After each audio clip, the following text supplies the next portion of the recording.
In a footballing world where goals are currencies and attackers are often their heroes, it leads me to one question.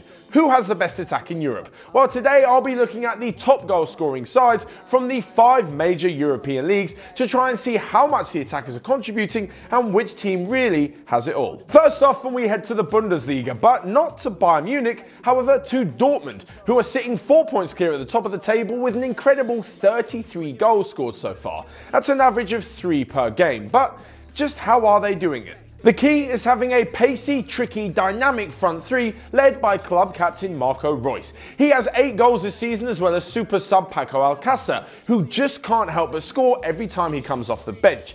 Alongside these two, there's Jakob Brun-Larsen and Jadon Sancho, who have 2 and 4 goals respectively, so they're finding the back of the net from all across the front line. The other great thing about Dortmund's attack is they're also providing for each other as well. Jadon Sancho has an incredible 6 assists this season, Marco Reus has 3, and backing them up they've got Max Philipp and Christian Pulisic, who have both managed to score and assist this season, so they've really got a wealth of options in attack. As for the rest of the season, well, I can see Dortmund sustaining this title challenge and also going further in the Champions League. Bayern Munich I don't quite think are going to be up to task this season and will have to focus on one or the other rather than fighting on 2 fronts for trophies. This could mean that we see the yellow wall of Dortmund far into the season and potentially lifting a title or 2 come May. So leaving Germany and heading to Italy, where we go with Juventus. It's fair to say the Italian champions have a real dominance over the Italian league, and now with Cristiano Ronaldo in their ranks, this looks set to continue. They're actually joint top goal scorers in the division alongside Napoli with 26 goals.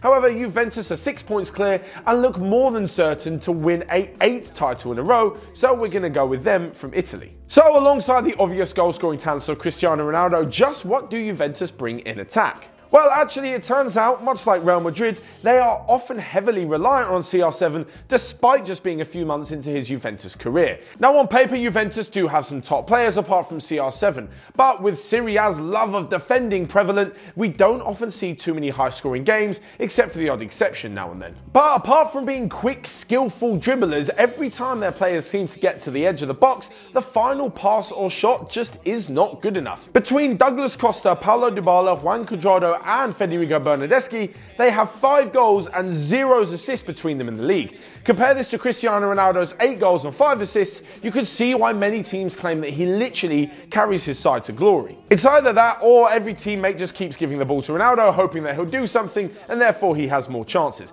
But apart from this, the only player even getting close is Mario Mandzukic. The Croat has bagged 5 goals and 2 assists this season, but it's obvious that Juventus have bigger worries as they look to the future. With Ronaldo and Mandzukic both in their early 30s, they'll probably only be around for a few more years. So with the youngsters like Dybala and Bernardeschi not necessarily producing on a regular basis, it does leave a bit of a big hole in their side. With this in mind, it's no doubt that Juventus have been linked with Genoa's Polish goal-scoring machine Krzysztof Piątek. However, they can't sign him just yet as it's not even the January transfer window. So for now, they'll have to rely on the players they've got to fire them to glory. I mean, Cristiano Ronaldo can't do it all by himself, can he? Well, maybe he can. But leaving CR7 behind, we go to the biggest rival of his former club, and it's Manchester City. Now, I know when we talk about English football, you'll all probably be wondering, what about Liverpool's attack? Well, between Salah, Mane and Firmino, they've been pretty brilliant for Liverpool. However, in the league, they have 13 goals less than Manchester City.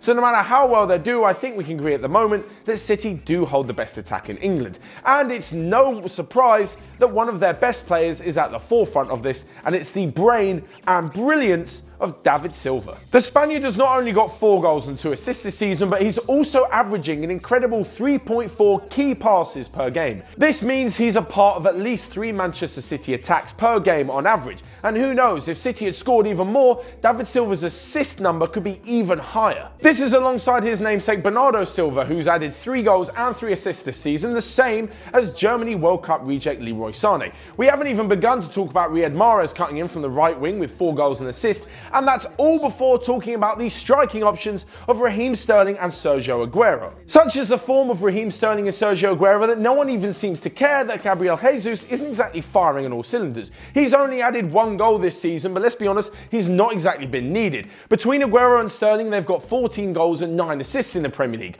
all carved out of their energetic running, incredible close ball control, and their knack of turning up in the right place at the right moment to find the back of the net. When you place all of these Manchester City attacking skills under the coaching of Pep Guardiola, it's no surprise that the outcome has been goals and brilliant attacking football. They are definitely one of the best sides we've seen in recent years in the Premier League. Oh, and all of this is without Kevin De Bruyne, who's been injured. Can you imagine when he comes back, City will only be going from strength to strength. Now next up is a team who have definitely the most individual brilliance in this list. They currently sit 13 points clear of second place Lille in Ligue 1, and with an incredible 45 goals in their opening 13 games, it could only be PSG. Now I'm sure you're all aware of who spearheads their attack. It's Neymar, Mbappe and Cavani. But such is the popularity and status on and off the pitch of Neymar and Mbappe that Cavani and the rest of the attackers seem to be left out, leading people to believe it's just a two-man team, but that's definitely not the case. For example, Cavani's chipped in with 8 goals this season, Julian Draxler's managed to score 3 and get an assist from a deeper position, and as for Manchester United flop Angel Di Maria, well, he's got 3 goals and 6 assists, so you definitely can't sleep on the rest of the attacking lineup.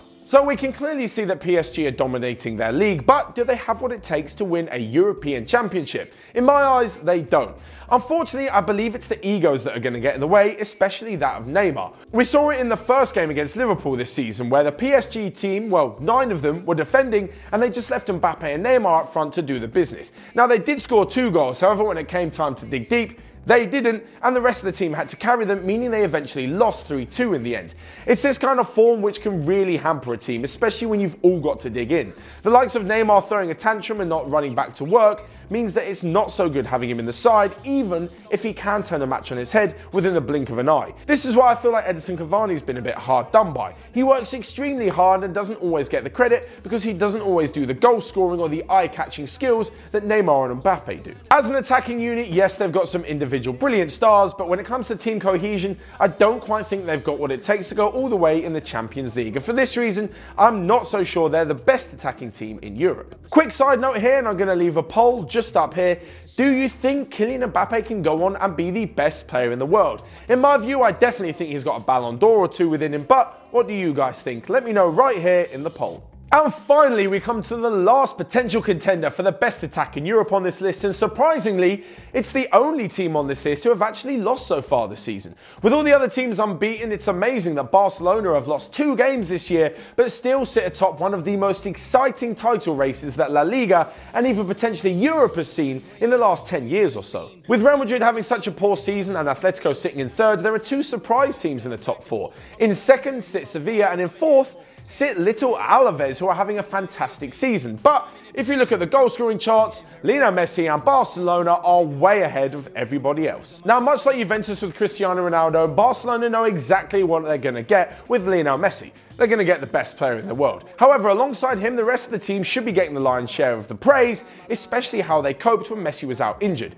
Despite him being out for about 2 to 3 weeks, they were still firing the goals left, right and centre, and Luis Suarez has the same number as Messi does in the league this season. They've both got 9 goals, with Messi having 5 assists and Suarez having 4. However, I do feel they may just become a bit like PSG when relying on their 2 superstars. Now, I know they said they coped without Messi, but let's be honest, it wasn't actually against the strongest teams. When you look aside from those 2, you have Ousmane Dembele, who's been in and out of the side due to disciplinary problems, and Philippe Coutinho. But apart from that, no one's really providing much. Dembele and Coutinho both have 4 goals and an assist, but aside from that, Malcolm's not getting any minutes. Munir isn't quite up to Barcelona standard just yet, and to ask Rakitic and Vidal to burst forward and chip in with more than a few goals and assists each season, well, it's not completely ideal. It's no wonder they've been linked with the likes of Salah in the last few months. But with all that said, they do of course have Lionel Messi in their side, who could turn a game on its head. And despite the recent injury, he actually isn't an injury-prone player who's going to miss too many games, and he loves playing every single game,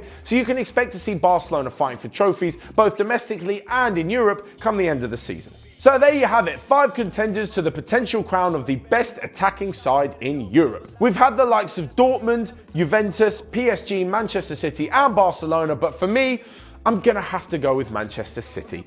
I don't think PSG are going to be there because of the reliance on individual brilliance, and the same thing kind of extends to Barcelona, although they are a lot better than PSG. As for Juve, they definitely rely on Cristiano Ronaldo, and Dortmund are good, but they're not quite at that level yet, as they don't really have a starting out-and-out striker. Marco Reus starts them, but he's an attacking midfielder and not necessarily a striker.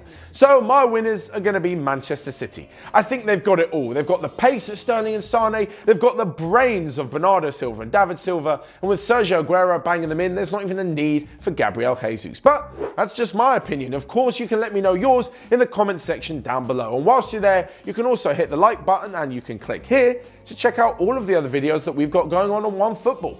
Until next time, I'll see you guys later. That's a long one.